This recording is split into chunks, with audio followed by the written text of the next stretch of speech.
Okay, I'm starting out by measuring my journal. The width of my journal is 16 inches wide and the length is 20 inches long.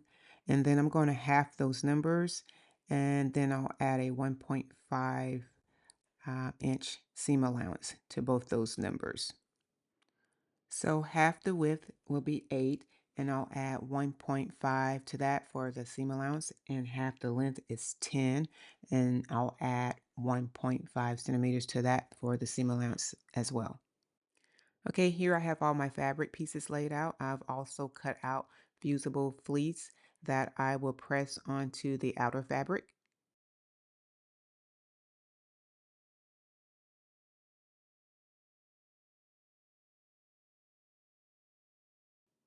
Here I'm adding a pocket to the front of the journal sleeve.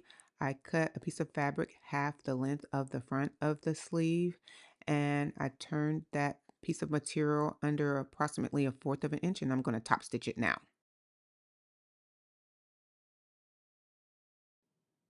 Okay, now I want to put a divider on that pocket that I'm going to add. So I'm just going to fold the fabric in half, just trying to mark a halfway mark.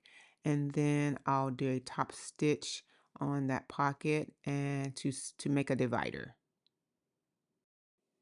Okay, I have my button laid out and my elastic laid out. I taped the elastic down to hold it while I stitch it. And you'll notice I will correct this later on. I actually put the button on the back when it should be on the front. So I'll correct that later. And now I'll stitch the button on.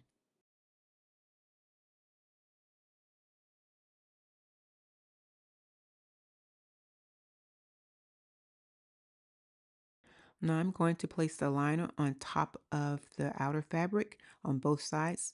And I'll stitch that at the top with a 1/4 inch seam allowance.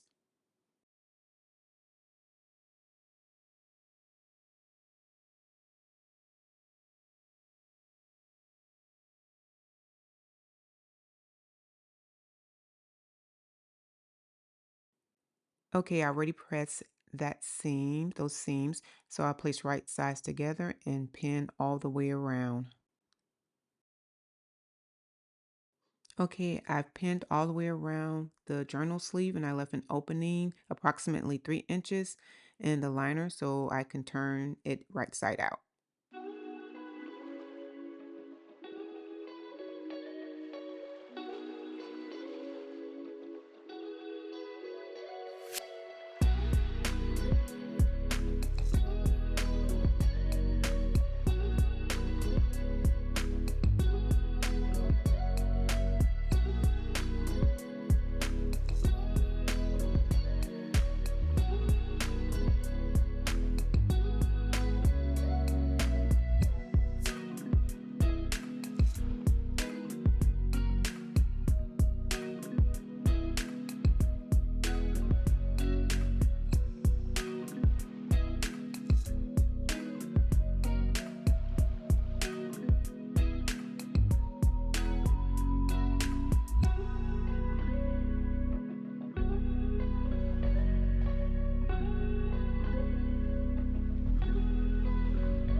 Okay, I've closed the opening to the liner. Now I'm going to push that liner back inside of the journal sleeve.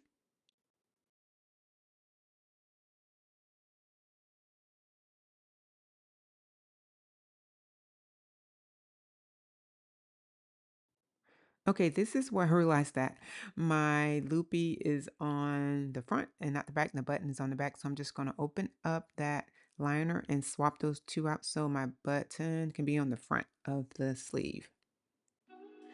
And here is my finished journal sleeve or book sleeve. I think it turned out really nice, and I also think it's a cute way to protect your books and or journals from getting damaged. And I also made a second one because it was such an easy project. Also, I want to ask if you enjoyed this video or if it was helpful in any way, please consider giving this video a like and subscribing to my YouTube channel. And as always, thanks again for watching, and I'll see you in the next one. Goodbye.